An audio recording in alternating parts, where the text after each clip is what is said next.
Tanggal 20 April, hari ke-111. Bacaan 2 Tawari pasal 1 sampai pasal 5. Kemuliaan dalam kemegahan.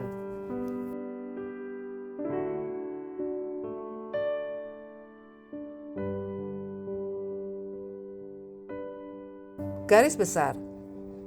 Salomo dikenal karena kebijaksanaannya dan kekayaannya. Namun, satu karya terbesar yang akan selalu dikaitkan dengan namanya adalah pembangunan Bait Allah.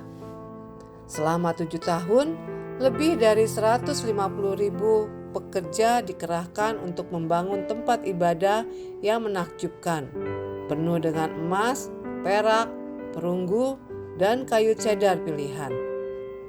Bait ini bukan sekedar bangunan megah, tapi lambang dari kehadiran Allah di tengah umatnya. Ketika pekerjaan selesai, awan kemuliaan Tuhan memenuhi tempat itu hingga para imam tidak dapat berdiri untuk melayani. 2 Tawari pasal 5 ayat 14. Tuhan menunjukkan dengan jelas, Ia berkenan tinggal di tempat yang dibangun untuknya, dengan hati yang tulus dan penuh penghormatan.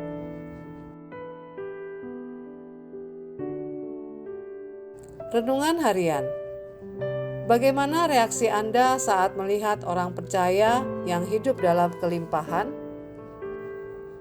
Apakah Anda pernah merasa bahwa kekayaan dan kerohanian seolah tidak bisa berjalan beriringan?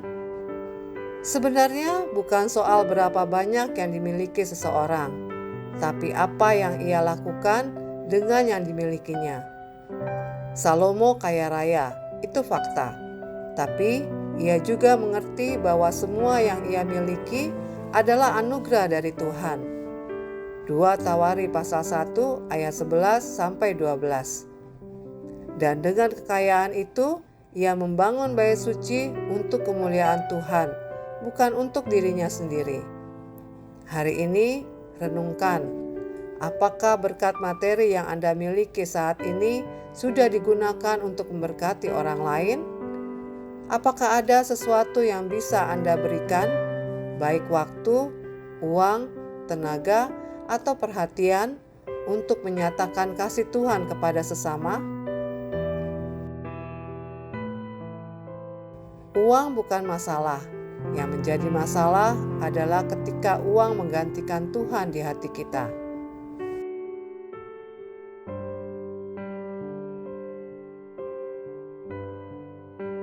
Pendalaman.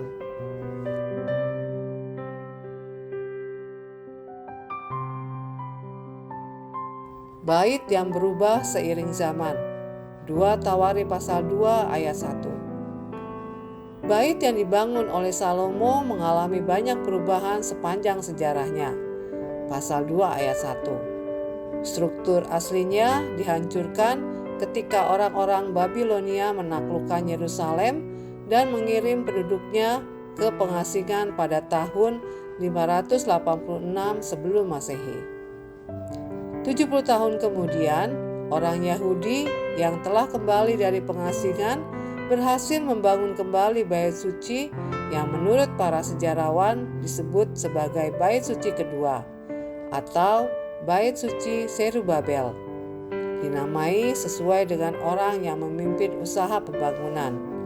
Lihat Esra pasal 3 ayat 8. Pada zaman Yesus, Raja Herodes memperluas dan merenovasi bait suci Zerubabel, sehingga sering disebut sebagai bait suci Herodes selama periode ini. Namun pada tahun 70 Masehi, bait suci Herodes dihancurkan oleh bangsa Romawi. Awan kemuliaan Tuhan.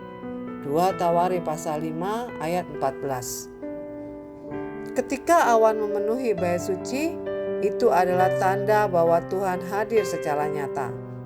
Sama seperti saat Dia hadir di kemah suci, lihat Keluaran pasal 40 ayat 34 sampai 38. Begitu pula di bait Salomo.